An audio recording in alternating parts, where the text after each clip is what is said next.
Hi fam, today we're opening this 13-piece Sabatier knife set. Hello, Should be fun. today we're going to be doing a bit of cooking. I'm going to attempt some authentic Chinese. My friend had a pretty bad fixer-up, so today I will be unboxing the Swiffer Jet, celery, and broccoli, as well as bacon, from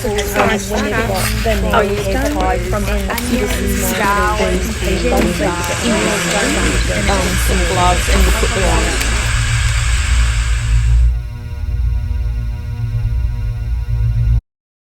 One, two, 1, 2. Can I get a 1, 2 from you? 1, 2, 1, 2. So where do I start? A lot of people have a lot of questions.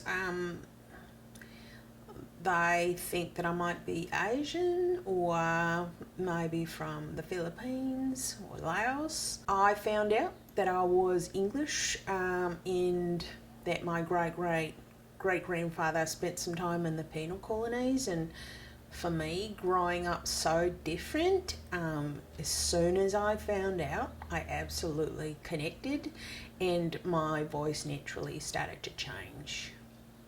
Being native and also feeling Australian, it just felt like a paradox because natives aren't like organised, and what with, you know, natives being illegal back in the potlatch ban, I thought, wow, I'd have to be like a closet organizer. And then just ping, my thoughts went to why not a closet organizer. So I love to clean closets, and my friend had a pretty bad fixer-upper, and I just thought maybe you could see me do transformation, and I hope you enjoy it. Yeah, so Snapchat and TikTok have been really great in developing my new personality and having people really accept me for who I am. And is that your natural hair color? Well, it's natural blonde. So, I don't like lying. I did go to the store and get a box of bleach, but it says natural blonde on the box. So when people do ask me, is that your hair color? I say natural blonde. Clearly you're moving towards integrating into an Australian culture, but do you feel that you're leaving anything of importance behind that you might regret? Well, yes, of course. The only thing really is medical and dental. No, but I meant, is there anything culturally that you feel like you're leaving behind? I mean, other than my family, no. Yes, so Snapchat's been pretty great. You can make a lot of different videos, and I've been posting it to TikTok, and so just being able. I'm sorry. I was thinking about papayas. Hi fam! So today I will be unboxing the Swiffer Wet Jet. This looks like an easy box to open. Looks like there's a little bottle of stuff and probably the diapers. And now you put the diaper. I mean, it looks like a diaper to me. I think it's like a pad. It sticks to the bottom, like as if it's a menstruation pad. Yeah. Okay, well, doesn't want to stick. Maybe just gotta push it on. Sometimes with a menstruation pad, you gotta push it on as well. So to be closer to my grandfather, who had blue eyes, I purchased a pair of blue eyes. That goes like this, and that should get you going.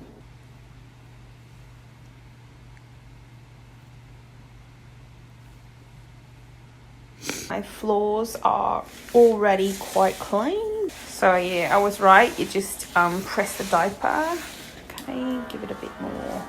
I feel so much closer to my grandfather right now. And like I said, my house is already so clean. It's almost like he was here. That it's very unlikely that you will even be able to see a soil. Really, really grateful for him. Okay, moment of truth. I've been at it for about 5 minutes. It's changed my life completely. So thank you, grandfather. Jesus Christ. Well, apparently it works. And apparently I've got a lot dirtier floors than I thought. In hindsight, I really regret it. My eyes are burning pretty badly. I feel like they're on fire. Like the Australian fire.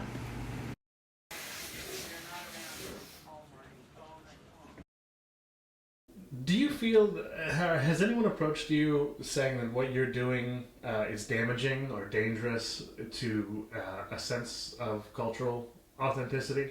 I've been accused of being a Fauxcasian, and I certainly don't feel the same way because I certainly do have the bloodline. Look, I'm uncomfortable with this question insofar that it's none of your business or anybody else's. If I say I'm Australian from Australia, there should be no questions asked, just like Canadians. I mean, I just celebrated my first Canada Day, or technically it's my second, and no, it was just the one there. You guys, yes. And I was extremely proud, and a lot of people came up to me and said, you look really good.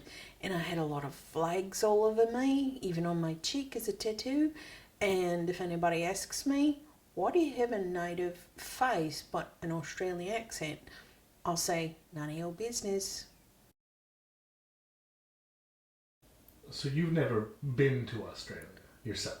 Well, I don't really know lots about the Australian culture, so much that I did listen to a lot of ABBA, and I went to karaoke with some friends of mine. This song makes me feel more Australian. It makes me feel closer to my people. I love you, Australia. I don't know you, but I love ya. They didn't know how much it meant to me to sing these traditional songs, and it just makes me feel like I'm being my most authentic self. I think one of the big concerns that people have is that, you know, with the pretending stuff and whatever, they are trying to get prestige or monies for college or whatever. Maybe they want like a native name and to carry some sort of like weight in the community. Well, I'm not trying to do that at all. In fact, I don't have a great education, so even just getting a job in Australia, I probably just want to be a barista. I'm a barista, and I'm excellent at making coffee. I just think I would be an excellent addition to the Australian people, and I wouldn't be taking anything per se, I'd be giving. You can do all sorts of other things from other people's culture now. And I mean, you can buy a Buddha in any garden shop. A lot of Australians are Buddhists, or at least on paper. Buddha really speaks to me because, you know, the main philosophy of Buddha is, well, what is the main philosophy of Buddha? I think love, pretty much. I'm just generally a positive person, and so I just take quotes off a line and everything. I don't have to read all the books. If something really speaks to you, just get it on vinyl and put it above your bed. Yeah, so like my dad, he told me about a potlatch ban, and that really got me scared because they said that before, in the 50s or whatever, they weren't allowed to congregate in groups of more than 4 people. And so I was just thinking, if they brought that back, boy, that would be difficult to, like, it would ruin birthday parties and whatever. But I think part of it was just this ingrained fear of having all that brought back, and me being part of that. And yeah, that definitely influenced me to just kind of jump off and go, no, you're definitely not native, you're Australian. And so that would exempt me a bit. Sorry. Yeah, it would help with the paperwork. Look, I might be doing things a bit backwards. I know that. But I feel good in my skin when I say I am Australian and I will be going back to my homeland. And if I can live out the rest of my years feeling my authentic self, then wouldn't you want that for anybody? And so, yeah, the bloodline is really, really watered down, but it doesn't matter.